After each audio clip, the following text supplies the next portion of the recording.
Aaron here, Frugal Student, and today we're going to be talking about economic moats. More importantly, economic moats from dummies. Economic moats were something when I started investing that I had no idea about. I always used to hear people refer to economic moats, narrow moat, wide moat, and I just thought, what on earth is this economic moat business all about? I started off as a dividend growth investor where I would seek to identify shares that had long dividend streaks and who I think could continue those streaks into the future and were also undervalued. I've now moved away from that strategy in the direction of an economic moat strategy, something that made Warren Buffett a ton of money. Now, what makes economic moats difficult, and the reason that there aren't more economic moat investors, is that it can be quite difficult to understand, and people can get pulled in by those juicy yields. So today in this video, I'm going to talk about on here, what is an economic moat, how do I look for moat, and then I'm going to talk about my experience with moats and a little bit of background in my investing. So number one, what is a moat? So one of the most important rules to remember with capitalism is that excess returns get competed away towards the cost of capital.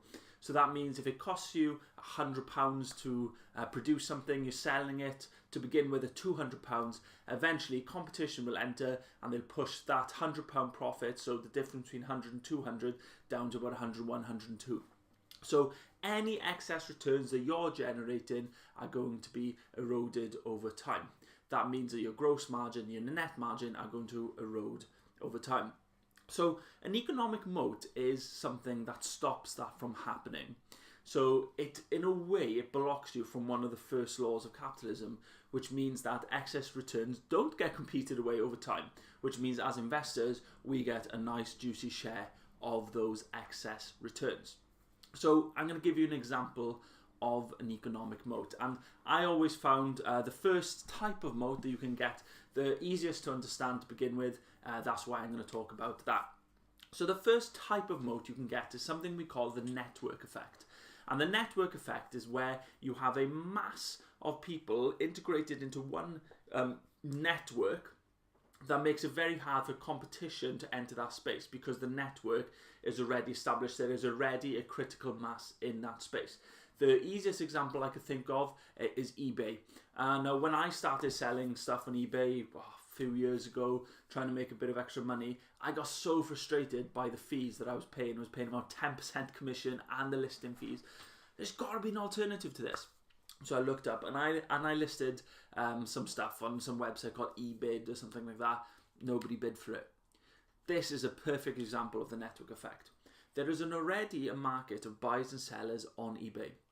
People are listing the stuff on eBay, so it attracts the buyers because the buyers want to buy these stuff, and of course the sellers, you want to sell your stuff. So you're going to go where the largest amount of buyers are, which is eBay. And then in the seller's perspective, in the buyer's perspective, they want the biggest range of stuff, the largest range of stuff. And where's that? Well, that's also on eBay. So you could start up eBay and these other competition sites, but neither of them have that critical mass in buyers or sellers. It's kind of like the chicken and the egg. The buyers don't want to look at a limited range of merchandise, where the sellers they want the critical mass because they want the most money for their stuff. This means that eBay can pretty much charge what they want to a certain extent, and they can then generate excess returns, which means that eBay has an economic moat. Now, over time, that moat is being eroded, which is why we like to classify things as narrow moat and wide moat. Forget about that for now. We'll come to that in another video. So how do I look for moats? If you're an investor, you decide, I like the thought of this economic moat investing, so I'm going to look for companies now that have economic moats. How do I find them? Well, there are many ways you can find a company with economic moats, but my favourite way is to simply look at the gross and net margin. Companies that have high gross and net margin and have consistently had high gross and net margin over the past 5 years to a decade, then those certainly have an economic moat. How else would they be able to charge such a high margin? Because a competitor would come in and erode that margin over time. Another way to do it is to look at companies with high return on capital employed compared to the industry, which means that they can earn a larger return off their money than other companies can. How can they earn a larger return? Well, because they have they have a economic moat. So those are some quick ways you can look for companies with economic moats. We've got high gross margin, high net margin, and high return on capital employed. My favorite way is to use this up here, to look at companies around you and to see what companies can charge you a lot of money and you still have to use them. So one of my favorite companies that I kind of spotted had an economic moat before I learnt about it, before I read elsewhere online, is a company called Sage. Now, Sage is an accounts company, a payroll company in the UK, and I noticed that a company that I was working for used Sage. And I thought, fine, I didn't really take much interest. I looked at the Sage share price and it was flying, and it had a very high PE, and I thought, how on earth can this company have such a high PE, can have performed so well when it's an account company for small and medium enterprises? So I talked to the finance manager, and he kind of said, these guys are ripping us off, they're charging so much, no wonder that their share price is so high. And I thought, well, switch, surely there's competition out there. And then he said, well, it's so integrated into the payroll system that it was too much of a risk to switch. Because it was too much of a switch to risk, then we have the second kind of economic moat we can have, which is high integration. So this package or this software that they're paying for is so integrated into a critical part of the company that the company that's providing this software can charge a bit more. It's really not worth the hassle to switch. They'd rather pay a few quid more or even a lot more money in order to avoid switching. Because, for example, let's say the new software comes in, they miss a payroll, or the payroll gets delayed. We're talking about people not being able to pay the mortgages. We're talking about people not being able to pay the loans. Who are they going to blame? Who are they going to come after? Well, it's the company making the payments, right? It's their employer. So the risk for the employer of switching is far too large. So those are the four ways: net margin, gross margin, return on capital employed, and your brain here. So not to get too much into it, but what are my experiences with the economic moat investing? Well, so far my economic moat companies are performing quite dreadfully, to tell you the truth, because of the market correction.